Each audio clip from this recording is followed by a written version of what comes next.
los que de mayores, desgraciadamente, no ha ido así la cosa, es este que os digo, que sobre todo esto ya es cada caso individual que pueda realmente no perder, o sea, llevar un control muy intensivo con psicólogo y psiquiatra, sí, sí.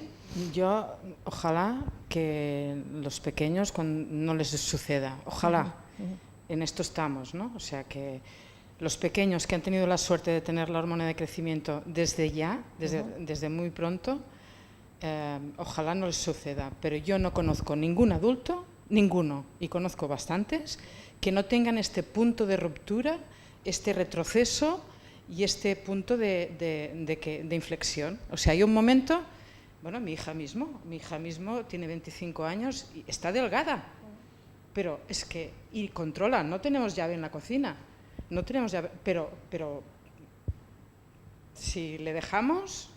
Pero está delgada y controla. Controla por una cuestión muy importante que yo quiero apuntar aquí, que es la supervisión. La supervisión constante, es imprescindible. No que autocontrolar, no ponerse ellos en el cerebro el candado, no lo van a poder hacer, porque este es su problema precisamente. No, pero algunos sí, yo quiero... Ojalá, Carme, ojalá. Que el objetivo es este, que en alguna etapa se descontrola la cosa, tenéis que tener claro, evidentemente, pero tu hija me estás diciendo, no tiene obesidad, ¿no? Bueno, no, en principio no. Pues esto es de lo que estoy hablando, que hay adultos... El interés por la comida sí está. Pero no todo se reduce a la obesidad o no obesidad, ¿vale? Para mí no se traduce todo en eso. Está claro. Porque aunque tú no tengas kilos, la obesidad está en el cerebro. ¿Qué quiero decir? Que la obsesión por la comida está. La obsesión por la comida existe, tienen la habilidad de contar los granos de arroz que hay en un plato. O sea, que esto no lo hemos potenciado nunca, pero surge de ellos mismos. Sí. O sea, pero lo que es importante... esto para los niños pequeños, pero es que ellos ojalá tengan otra vida. Porque además cuento en que habrá medicamentos que ayudarán a controlar todo este tema. Pero... Claro, ahora la hormona de crecimiento, ¿no? Que es el pero tratamiento no solo la que hormona. hay. No, pero incluso la hormona, ya hemos dicho, está desde el 2000-2001, estamos en el 2016. O sea que como mucho ahora hay niños con Prader-Willi que se han tratado con hormona con 16 años, o sea, no tienen ni 20 ni 25. Bueno, mi hija empezó a los 10 años y la... Sí, mi hijo tiene hormona. Sí, pero la hormona ya desde lactante, por ejemplo, de ponerla a los 9 meses, aquí en el Taulí se pone desde el año 2013. Con lo cual, nosotros aún, o sea, no el Taulí, o sea, en el mundo aún no se conoce la evolución que tendrán exactamente, o sea, la esperanza es lo que tenemos, pero no podemos saber si esperamos que sea mucho mejor que los pacientes de ahora, ¿no? Pero que ahora no lo podemos decir y que habrá otros fármacos, ¿no? Que están experimentando. Espero que sí, pero es que para mí hay una cosa muy importante que no se dice, que no se ha dicho esta tarde, que esto es un defecto genético y entonces como tal, por muchas expectativas buenas que tengamos, y ojalá, y de verdad, ojalá haya estudios, investigaciones, medicamentos, hay un problema que es genético. El problema es genético. Esto no lo hemos comentado aquí porque esto directamente, aquí estamos ya en un foro donde esto hemos presupuesto que ya se sabía, con lo cual hemos ido a hablar directamente de la nutrición, pero está claro que la base, esto por ahora los tratamientos no van a cambiar la genética, o sea que... Bueno, que de momento no podemos hacer nada una vez ya tenemos la genética alterada. Perdona, yo quería hacer solo un apunte. Mi hija es pequeña, tiene 7 años. Mi hija tiene 7 años, tiene mucho interés desde hace mucho tiempo por la comida, no se deja ni un grano de arroz en el plato y lleva con la hormona desde 1 año. Lo digo para la tranquilidad de estas mamis, que yo no sé cómo están los otros, yo los veo muy delgados, la mía tiene un sobrepeso desde hace ya algunos años, estamos muy encima de ella con el tema de la comida, hace dieta prácticamente todos los días, con excepción de que sale con un chupa chup de un cumple, porque también entiendo pues, que la niña, dentro de lo que es el día a día, tenga pues, la normalidad que debe tener como una cría. De momento el tratamiento... Pero sigue con el problema que tienen estas mamis. Es que el tratamiento con hormona de momento no se ha visto que cambie la conducta y la obsesión por la hormona, pero nos cambia la composición corporal, nos cambia el gasto y con lo cual esto ayuda, es lo que hemos dicho, ayuda. No no lo normaliza esto y no toca otros temas, ¿no? Como sería la conducta, o al menos por ahora no se ha demostrado, con lo cual está claro que esto es una ayuda, pero no lo tenemos solucionado. La conducta cambia completamente, porque Anabel hasta los 15 años hacía deporte. Bueno, ¿cuál fue el problema? Que hasta los 15 años tuvo hormona delgada y activa. Se la quitaron a los 15 años, ya pude chillar lo que quise, se la quitaron 10 kilos por año. Se la quitaron a los 15 y pesa 95, pesaba 40. ¿Qué pasa? Que la hormona es un gran descubrimiento, te la quitan y entonces ¿qué? Porque su conducta cambia, ya no quiere moverse. Se acabó su energía, aumenta su hipotonía y se arrastra. ¿Cómo quieres que la obligues a hacer ejercicio? Y van cogiendo kilos y que se mueva con 40 kilos de mochila. Porque bueno, nuestra hija nos decían que éramos unos locos porque se iban a dar sola al mar. Pues ahora no quiere ni moverse. Pues porque sigan dándole la hormona, ¿no? Si es un gran descubrimiento y te la quitan, te ponen la miel en la boca y luego ya se te acabó. Claro, esto, bueno, el problema es el que dice ella.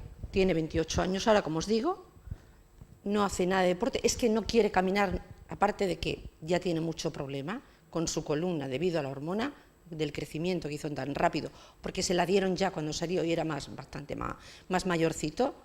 Entonces es que no quiere moverse, cada día lo sacamos a caminar y tenemos un problema hasta que sale y enseguida se cansa y cada vez se cansa más. Y entonces con la hormona le ha ido muy bien, pero es lo que dice ella, hasta los 20, es que ahora tiene 28 y ahora ¿qué hacemos? Pues ya está obeso y ya tiene todos los problemas. Bueno, yo espero que ya no se suspenda la hormona a los niños pequeños, claro, porque esto sí que es un problema. Sí. Ha sido un problema. La doctora Corripio es la que os daría más información, o la doctora Por mucho Caixás, que ahora pero se trabaje para volverla a dar, claro, el hecho de interrumpirla es romper todo un trabajo que se ha hecho y que la hormona ha contribuido mucho a este trabajo también. Es que el cambio es volver a lo de antes. Claro. O sea, la hormona realmente ha representado un cambio y lo que decías tú, mamá de Anabel, mientras tuvisteis hormona, las cosas funcionaban muy bien. Quiero decir, quizás la piedra que ha hecho cambiar más ha sido el tratamiento con la hormona. Entonces,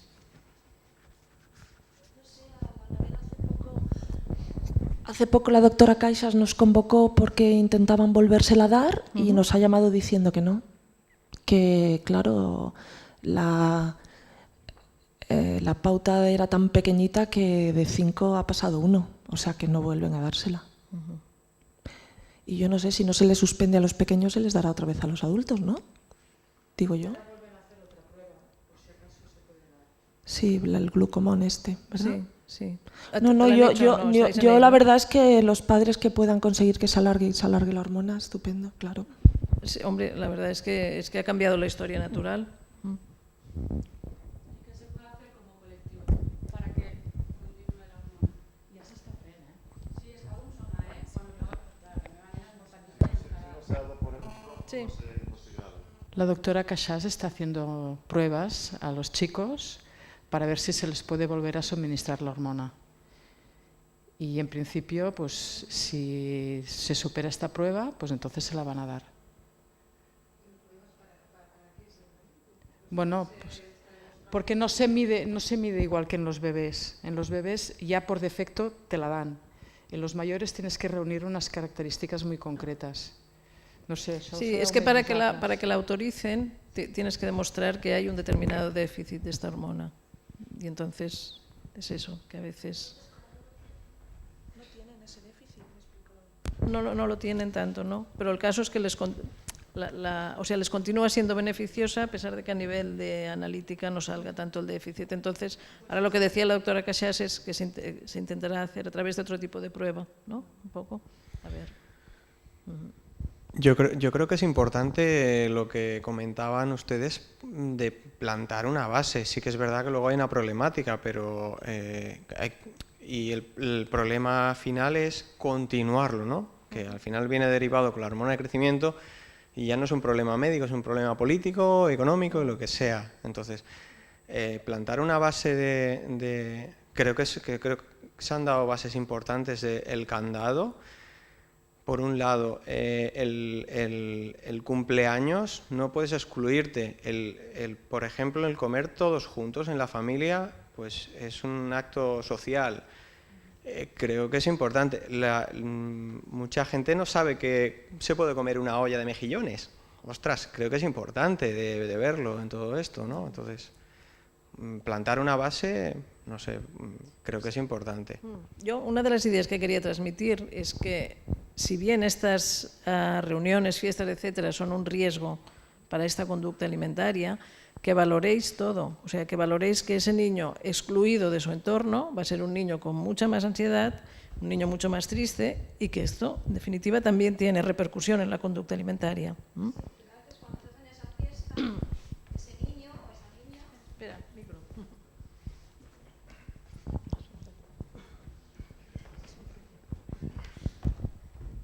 Lo que nosotros vemos es que a veces cuando estás en esa fiesta o estás en esa reunión familiar, que no es solamente la familia directa, ¿no? Estás cenando en casa, eso sí, cenamos, comemos, desayunamos todos juntos, pero cuando estás en esa fiesta de cumpleaños, a veces nuestra hija se queda al lado de la mesa de comida y de ahí no se mueve, o está constantemente pensando cuándo llegará la hora de comer. Entonces, claro, está muy bien, la sociabilidad está muy bien, pero también a ellos les da una ansiedad tremenda porque, claro, ven ahí un montón de comida y dices, Georgina, por favor, vete a hacer otra cosa. No, pues otra cosa es aparecer después de la merienda, a la fiesta. O sea, ir a la fiesta cuando ya hayan merendado, y que aproveche la parte de juegos claro, con menos merienda o lo que sea, ¿no? Sí, nos saltamos el picoteo de antes de la comida, eso no lo saltamos, ya llegamos justo a la hora de la comida. Sí, hay que, o sea, lo que no vais a encontrar es la panacea de que puedan ir a una fiesta, ver comida y que no les interese, o comerla y que no les engorde. Eso no existe. Entonces hay que encontrar alguna estrategia para que estas situaciones sean lo menos lesivas posibles. Entonces, si ella realmente le tienta más, como a muchos niños con síndrome de Prader-Willi, la comida que la fiesta, pues intentar pactar de que la comida sea a primera hora, lo gordo desaparezca a primera hora, que queden 4 cosas, después las 4 cosas, pero que lo importante sea el juego. Porque estas charlas tenéis que dar a los otros padres que no son Prader-Willi. Si conseguís que vengan, lo hacemos, ningún problema. El problema lo tenemos cuando te juntas con otras familias y es que no tienen ningún tipo de pudor en sacar una bolsa de ganchitos, una bolsa de palomitas, unas patatas a cualquier hora, aunque hayan acabado de desayunar. Y dices, ¿qué necesidad hay? Y eres tú la que te tienes que ir de ese grupo. Entonces, al final eres tú la que te estás excluyendo. Porque no puedes decir a todos los padres, oye, entonces claro, porque dicen, joder, yo hago con mis hijos lo que me da la gana, ¿no? Entonces somos nosotros los que al final te tienes que ir de esos grupos. Mira, yo por eso cuando he hecho mi presentación comentaba sobre las pautas de la Generalitat de Cataluña. Yo me paso en la consulta no con niños que tengan síndrome de Prader-Willi, no, con todos los niños que vienen a la consulta haciendo alimentación equilibrada. Y le explico lo mismo que os puedo explicar a vosotros. A lo mejor a vosotros os acabo cuadrando más las dietas y con los otros niños soy más permisiva. Pero hago educación equilibrada y lo que ponía en la pirámide, tanto de la población sana como de las recomendaciones para niños de 0 a 3 años de la Generalitat de Cataluña, es para toda la población. El problema es que comemos fatal todos. Y sí que es cierto que en la familia tú puedes decir, pues yo intento comer bien, pero es que después te vas fuera y te encuentras padres y encima te encuentras padres que no te ayudan. Y entonces, claro, yo desde mi puesto de vista y lo que puedo hacer es intentar hacer educación alimentaria a toda la población, porque no solamente es para vosotros, creo que esto es para todos. Por eso he puesto la comparativa de la pirámide, para que veáis que es para todo. El problema es que no es así. Pero el problema de salud es para todos. Con vosotros, evidentemente, con el problema que conlleva un niño con síndrome de Prader-Willi o un adulto con síndrome de Prader-Willi. Esto no, pero es que es para todos. El problema es que no está. Sí que se hacen campañas y se hacen programas, pero no. Yo siempre digo, estoy en un hospital, esto se tendría que hacer en la primaria. En la primaria. Y no se hace. O si se hacen o faltan campañas a nivel estatal. Es que Es muy complicado. Y respecto a los cumpleaños, antes llevábamos caramelos, después llevábamos los fosquitos y las panteras rosas, y ahora es cada vez que si llevar solo una golosina para cada niño. Antes era una bolsa gigante, quiere decir que se han ido cambiando cosas, pero quedan muchísimas por cambiar. O buscar otra alternativa, como decía Carmen, pues vamos a la fiesta, pero en vez de haber gusanitos y haber cosas de comer, pues que sea un juego, que sea una actividad, se puede hacer la fiesta. Igual el problema es que vosotros lo tenéis... ¿Hola? Sí, perdón. Vosotros lo tenéis muy claro, pero el resto de la población no.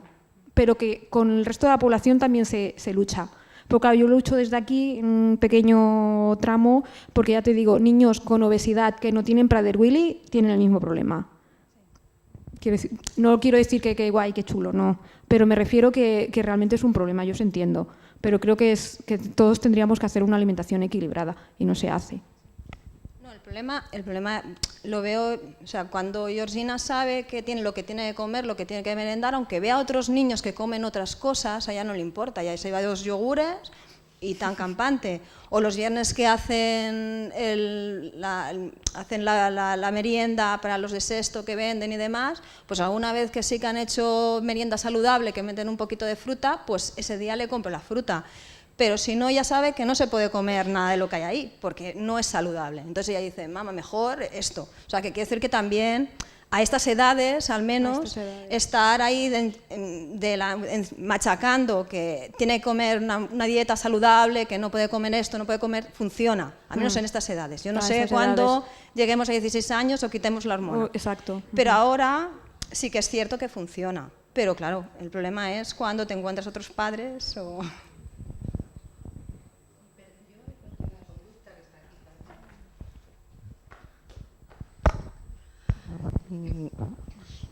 Quería comentarte como psicóloga que nuestro hijo está en un splay que va los fines de semana y va con otros niños discapacitados y con monitores, y o los llevan al cine o los sacan de paseo, van a alguna exposición, como ahora el domingo van a una exposición de Lego aquí a Barcelona. Bueno, en fin, lo sacan así. Pero él solamente piensa o si va a cenar, o si va a merendar, o si va al cine porque hay palomitas. Es su obsesión. Sí, eso es así. O sea, entonces, solamente va por eso. Sí, bueno, pero va. Y además de comer lo que sea, ve la película. ¿Sí? Solo iba por eso y dejó de ir. Sí. La integración acaba siendo disgregación familiar. Cada vez que intentas integrarla, pues ha cogido kilos. No, si es que yo ya no. No, yo... Sí.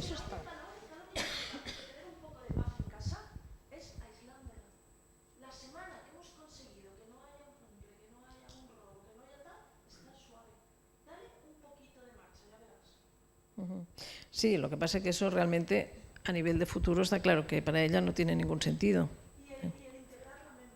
Ya, hay que encontrar, o sea, seguro que hay que encontrar la manera, no te digo de solucionar todo el problema, evidentemente, porque me estás hablando de un problema muy importante, pero sí de que ella pueda socializar sin que esto sea tan lesivo para ella.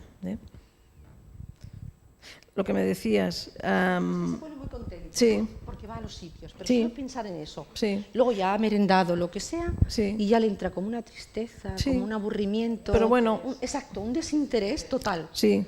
Eso...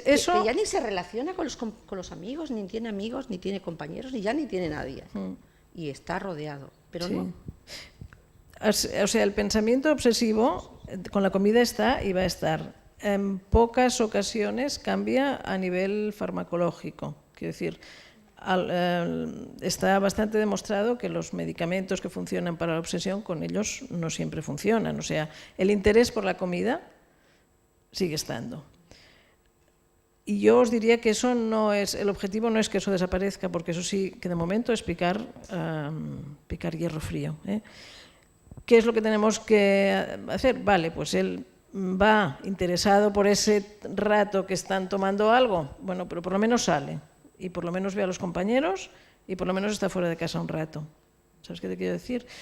Es como si hablamos en otra perspectiva, en otro orden de cosas, personas con trastornos que no tienen nada que ver con vuestros hijos, con trastornos de espectro autista, que a lo mejor están interesadísimos en Superman, no sé qué, y dices, es que todo el día está pensando en ponerse la camiseta de Superman para ir a ver una exposición de Batman, para no sé qué. Bueno, pero va y va con los compañeros y sale.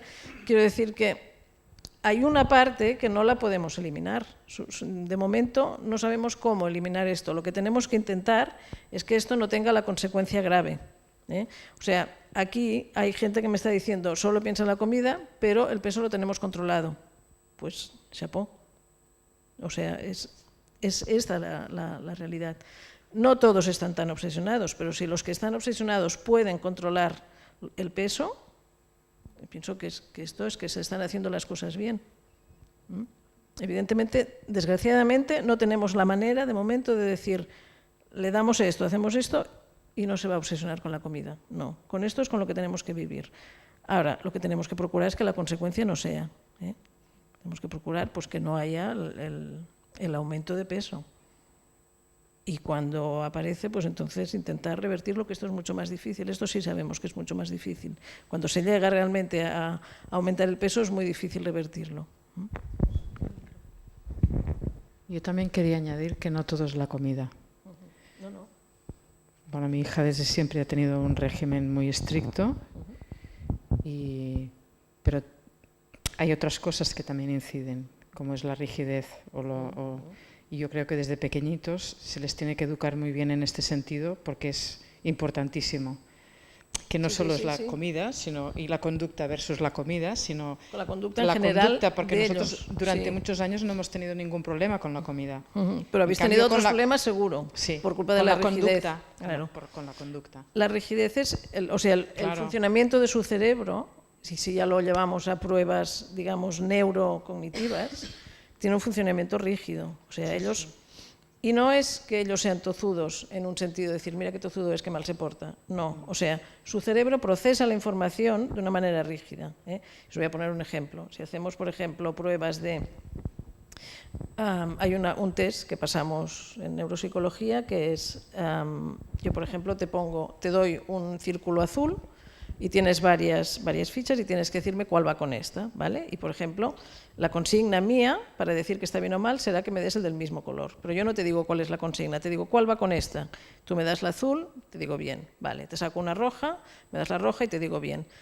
En el test en un momento dado yo cambio la consigna sin avisarte y a partir de aquí lo que va a estar bien es que me des la misma forma. ¿Vale? Para todo el mundo esto implica unos cuantos intentos hasta que te das cuenta que ha cambiado la consigna. Para las personas con síndrome de Prader-Willi esto puede ser muchos más intentos porque a su cerebro le cuesta cambiar de la idea preconcebida. Esto nos lo encontramos con la comida en forma de pensamiento obsesivo, pero esto, y vosotros lo sabéis, nos lo encontramos... Dios os libre de decir mañana iremos al cine y no ir. Es así. Entonces, esto que sabemos que es así, tenemos que desde siempre educar en la flexibilidad. Y esto es muy importante. Y educar en la flexibilidad implica que no siempre van a ser las cosas iguales. Es decir, para nosotros va a ser mucho más cómodo que las cosas siempre sean iguales, porque así sabemos quién nos enfada, pero al volver del colegio a casa no pasaremos siempre por el mismo camino. Y un día iremos directamente a casa y otro día pasaremos por la tintorería o lo que sea, y eso le inquieta y le molesta al principio. Pero si continuamos haciendo esta flexibilidad un poco cada día, estamos educando en que él entienda que a veces las cosas no son siempre iguales. No vamos a convertirlo en una persona flexible 100%, eso quede claro, pero vamos a tener menos problemas con la rigidez. Es importante. Por eso os decía yo también que aparte de la hormona y todo eso, los que habéis tenido la suerte de tener el diagnóstico desde el momento cero, a nivel de conducta habéis podido incidir en cosas mucho antes de que el niño sea tan rígido. O sea, sabiendo que tiene síndrome de Prader-Willi, con meses ya os hemos dicho, cuidado con la rigidez, intenta flexibilizar, etcétera. Y eso es muy distinto que uno lo empiece a hacer antes de que aparezca el problema, que no que te encuentres con 10 años que de repente te estás dando de cabeza tú contra la pared y él, y es tú contra él y él contra ti. y es como una...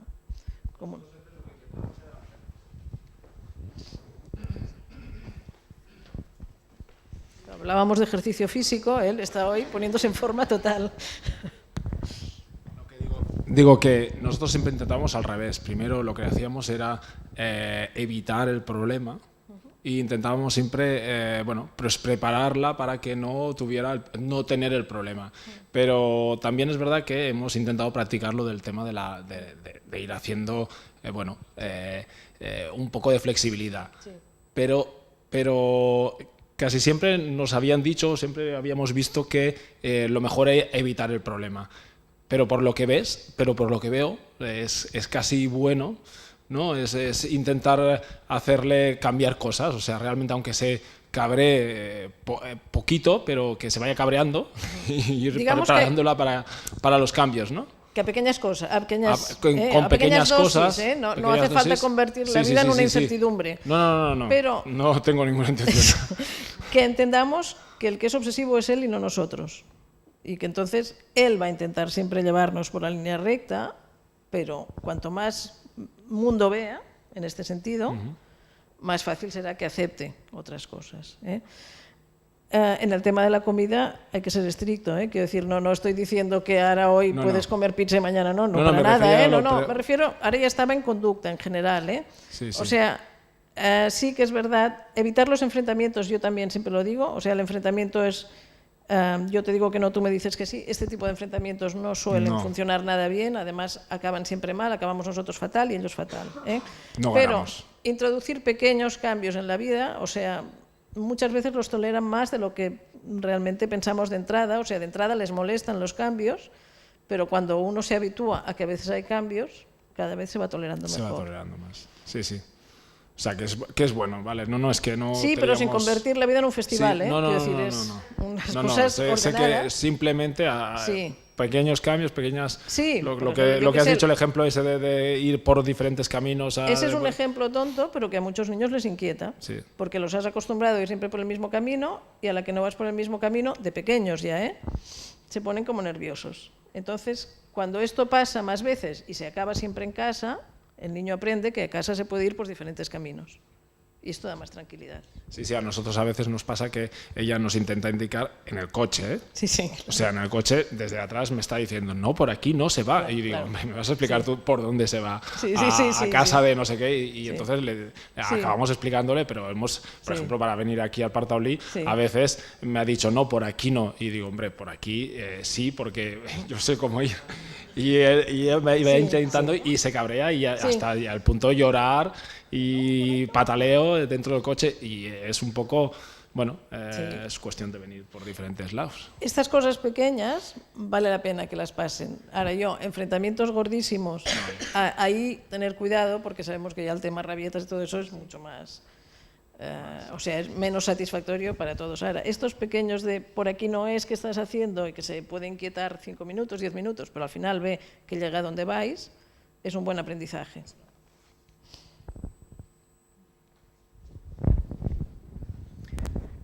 Yo quería preguntar también, mi hijo tiene 6 años, va a cumplir 6 años y estamos empezando a darle homeopatía. La homeopatía, hay doctores que quizás están a favor, en contra y demás, pero nos hemos encontrado que casualmente lo hemos visto, que administrando la homeopatía va haciendo una serie de cambios, incluso él se expresa un poquito mejor o expresa más sus sentimientos.